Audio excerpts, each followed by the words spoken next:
Alright, now we're talking about the mesenteries. Now, portions of the gut tube and its derivatives are suspended from dorsal and ventral body wall by mesenteries. So we have mesenteries, and what exactly are mesenteries? They're defined as double layers of peritoneum that enclose an organ and connect it to the body wall.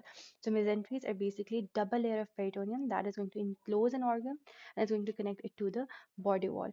Before that, let's look at the definition of, let's keep going back, peritoneum. So peritoneum is a serous membrane that lines the, actually let's go back, mesentery. Mesentery is a fold of peritoneum. So basically the double layers of peritoneum or the fold of peritoneum which attaches the stomach, small intestine, pancreas, spleen. Instead of that, just say midgut. Sorry, I meant gut tube. Instead of this entire thing, just say gut tube. So a fold of peritoneum which attaches the gut tube and other organs to the posterior wall of the abdomen, right? So that's what we have established so far. It's a double layer of peritoneum, and you may be wondering what exactly is a peritoneum. So it's a serous membrane that lines the cavity of the abdomen and covers the abdominal organs. So it lines the cavity, like the interior part of it, and then also the outer structure of it. It, like, from the surrounding, it covers the abdominal organs. I hope that makes sense. What is serous? Serous is something that resembles or produces serum, right? So I hope everything is clear. Peritoneum, serous, that's a serous lining, right? Serous membrane lining. Lining what exactly? The cavity of the abdomen and the abdominal organs in general. And mesentery is a double fold of peritoneum, right? So that we have established.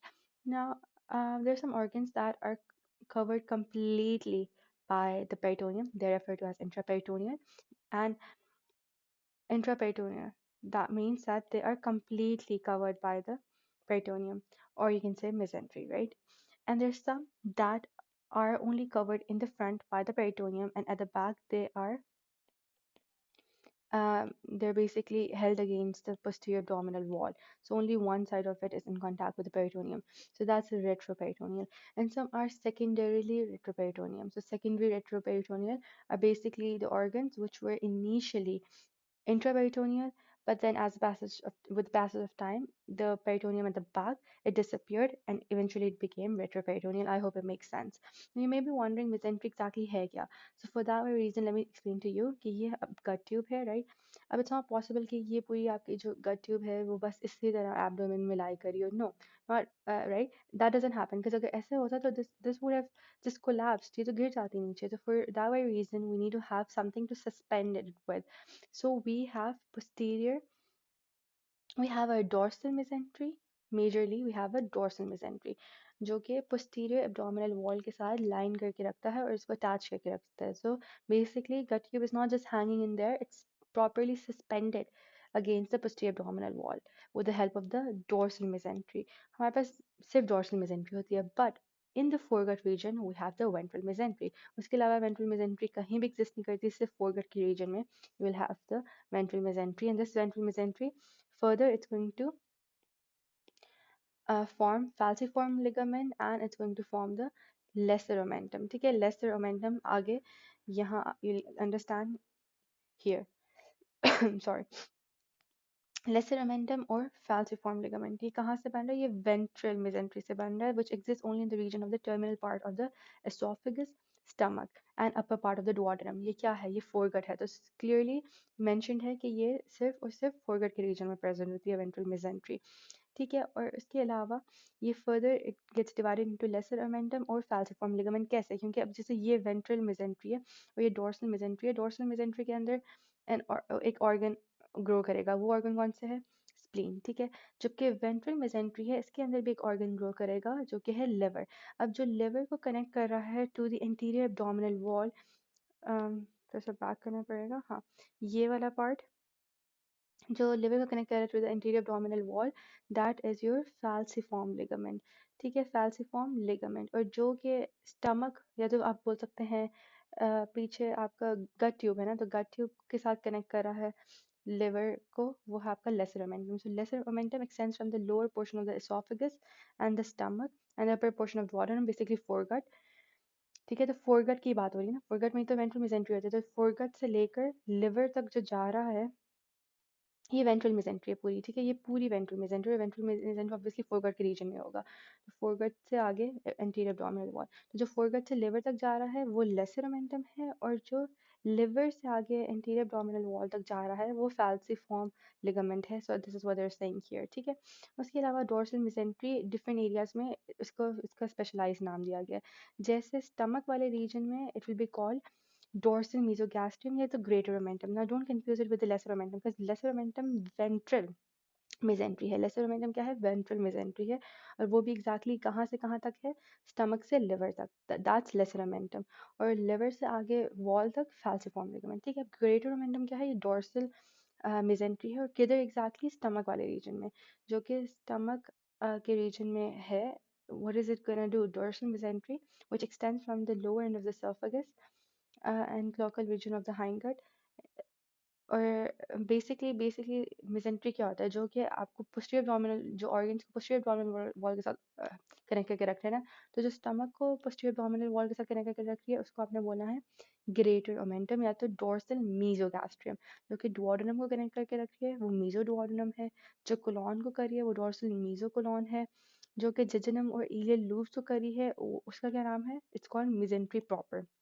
तो जो जेजनम और ilium की है ना वो mesentery proper है, और जो कोलॉन की है वो डोर्सल मीजोकोलॉन है, और जो डुओडेनम की है वो डोर्सल मीजोडुओडेनम। सो डोर्सल मीजोडुओडेनम हो गया, और फिर मेसेंट्री प्रॉपर जेजनम और इलियम का, ठीक है। और मीजोकोलॉन कोलॉन की है, और फिर ग्रेटर ओमेंटम और डोर्सल मीजोगैस्ट्रियम स्टमक की। I hope that makes sense. जब भी आपने इमेजिन करनी है डोर्सल मेसेंट्री को, तो ये ठीक है, ये आपका पूरा गट ट्यूब है, तो ये ठीक है। और आगे आपका वेंट्रल मेसेंट्री, वेंट्रल मेसेंट्री में भी अगर ये आपकी एंटीरियर abdominal वॉल है तो ये फैल्सिफॉर्म लिगामेंट है, और ये क्या है? ये लेसर ओमेंटम है, ठीक है। और अगर कोई ऑर्गन है, ये डोर्सल और ये वेंट्रल के साथ कनेक्टेड है, posterior abdominal wall let's say, तो अगर वो स्टमक वाला है तो दैट विल बी डोर्सल मीजोगैस्ट्रियम या तो ग्रेटर ओमेंटम, ठीक है। अगर वो डुओडेनम वाला है तो डोर्सल मीजो डुओडेनम। अगर वो कोलॉन वाला है तो डोर्सल मीजो कोलॉन। और अगर वो जेजनम और इलियम वाला है तो वो प्रॉपर, ठीक है, mesentery proper. It's very simple. अब कमिंग बैक इसकी तरफ चलते हैं। And is there something that you need to know here? इसमें you just need to know कि peritoneal ligaments, they are double layers of peritoneum, जो कि from one organ to the other organ. तो basically ligaments उनको कहते हैं जो, अगर ये एक ऑर्गन है और ये एक ऑर्गन है, तो ये जो पेरिटोनियम है जो एक ऑर्गन से दूसरे ऑर्गन में जा रही है उसको हम कहेंगे लिगामेंट, या तो वो वॉल की तरफ भी जा सकती है जैसे फैल्सिफॉर्म लिगामेंट, ठीक है।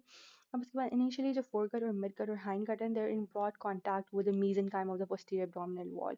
But by the fifth week, तो अगर आप देखें इनिशियली ये पहले क्या है? ये नोटोकॉर्ड और फिर न्यूरल ट्यूब दिख रही है ना आपको इधर, and this is the yolk sac, right. तो इनिशियली ये there is a broad contact between the foregut, midgut and hindgut with the mesenchyme of the posterior abdominal wall। अब posterior abdominal wall in this very case क्या है? ये posterior abdominal wall होगी, क्योंकि ये देखें स्पाइनल कॉर्ड वगैरह पीछे ही होते हैं ना, तो ये posterior बन रहा है। जब भी ऐसे एम्ब्रियो बन रहा था तो ये पीछे होता है, this is the mouth and everything, right. So posterior abdominal wall के साथ इनिशियली, अब हमने क्यों बोला है mid cut forecut and hind cut? क्योंकि यहाँ से आपकी एंडोडर्म की पूरी ट्यूब बनेगी ना ऐसे पूरी, है ना। तो ये इनिशियली इन ब्रॉड कॉन्टैक्ट, ये देखें कितना ज़्यादा कॉन्टैक्ट है, लेकिन वो जो पास ऑफ टाइम कॉन्टैक्ट कम होगा and eventually it will be suspended as a gut tube, और ये gut tube will be held by the dorsal mesentery. तो बेसिकली यही कह रहे हैं कि by the fifth week what will happen? By the fifth week the connecting tissue bridge has narrowed, and the caudal part of the foregut, midgut, and the major part of the hindgut is suspended from the abdominal wall by the dorsal mesentery. So, abhi mesentery we have told you it's very basic, but matlab, it was actually fun learning mesentery, right? And yeah, this diagram, if you want for yourself, you can see. But इसमें liver का देख लेते हैं। ये liver है, और ये base area of the liver है जो ऊपर diaphragm के साथ in contact होता है, उसे base area of the liver कहते हैं।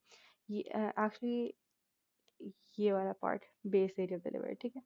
ये पीछे लेसर ओमेंटम है, ये आगे falciform ligament. I hope now you are able to imagine कैसे it's a sheet of paper, ठीक है। उसके बाद ये पीछे क्या होगा? डोर्सल मीजोगैस्ट्रियम, जिसको ग्रेटर ओमेंटम भी कहते हैं, so do not confuse it with the lesser omentum now.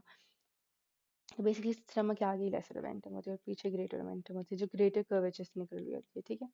अब ये डोर्सल मीजोडुओडेनम है, फिर you have your mesentery proper जो कि जेजनम और इलियम से आती है, और फिर डोर्सल मीजोकोलॉन। तो इस अगर आप ऑर्डर में याद करेंगे सो दैट इज बेटर, ठीक है। So this is your mesentery.